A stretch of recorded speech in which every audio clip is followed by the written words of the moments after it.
बनारस में एक बड़े धनवान सेठ रहते थे। वो विष्णु भगवान के परम भक्त थे और हमेशा सच बोला करते थे। एक बार जब भगवान सेठ जी की प्रशंसा कर रहे थे तभी माँ लक्ष्मी ने कहा, स्वामी, आप इस सेठ की इतनी प्रशंसा किया करते हैं, क्यों ना आज उसकी परीक्षा ली जाए और जाना जाए कि क्या वह सचमुच इसके लायक है या नहीं। भगवान बोले, ठीक है, अभी सेठ गहरी निद्रा में है, आप उसके स्वप्न में जाएं और उसकी परीक्षा ले लें। अगले ही क्षण सेठ जी को एक स्वप्न आया। स्वप्न में धन की देवी लक्ष्मी उनके सामने आई और बोली, हे मनुष्य, मैं धन की दात्री लक्ष्मी हूँ। सेठ जी को अपनी आंखों पर यकीन नहीं हुआ और वो बोले, हे माता, आपने साक्षात अपने दर्शन देकर मेरा जीवन धन्य कर दिया है। बताइए, मैं आपकी क्या सेवा कर सकता हूँ। कुछ नहीं, मैं तो बस इतना बताने आई हूँ कि मेरा स्वभाव चंचल है और वर्षों से तुम्हारे भवन में निवास करते करते मैं उब चुकी हूँ और यहाँ से जा रही हूँ।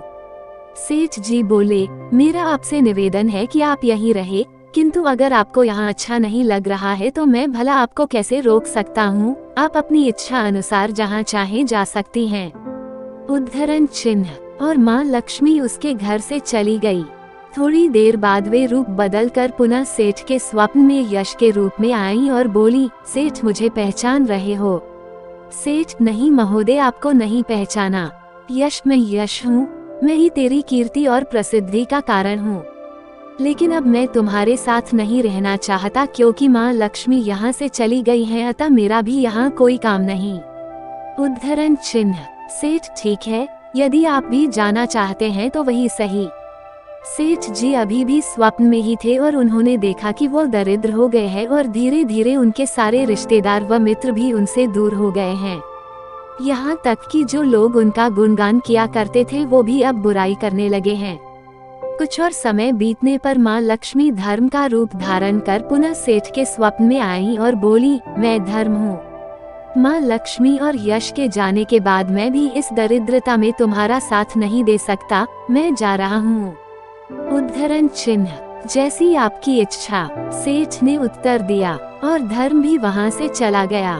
कुछ और समय बीत जाने पर माँ लक्ष्मी सत्य के रूप में स्वप्न में प्रकट हुई और बोली, मैं सत्य हूँ।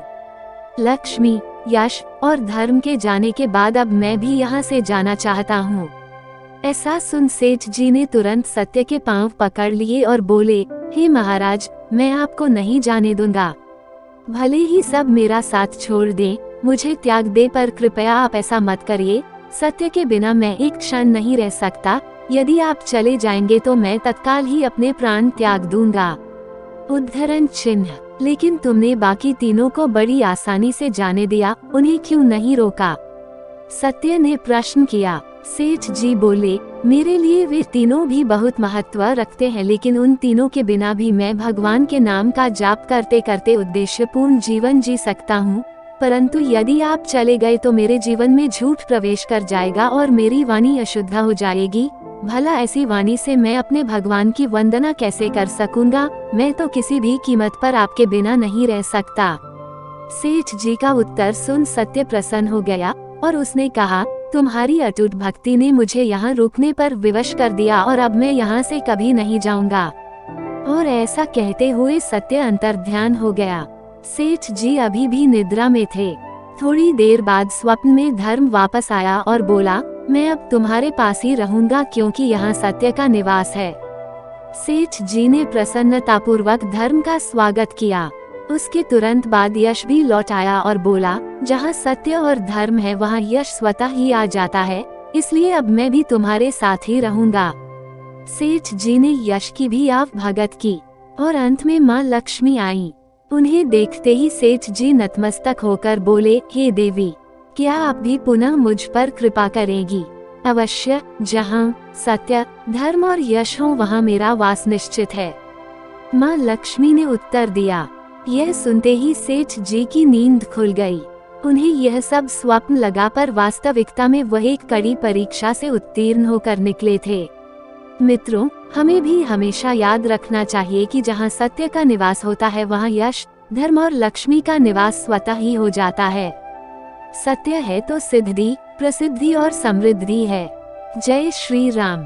ऐसी लगी कहानी सेठ की परीक्षा तो दोस्तों एक लाइक करना तो बनता है। आप वीडियो को लाइक करके चैनल को सब्सक्राइब कर लीजिए और घंटी को दबाकर ऑल पर सेट कर लीजिए ताकि आने वाली शॉर्ट और लॉन्ग वीडियो आपको तुरंत मिले। और मैं मिलती हूँ जी आपसे अगली वीडियो में, तब तक के लिए जय श्री राम।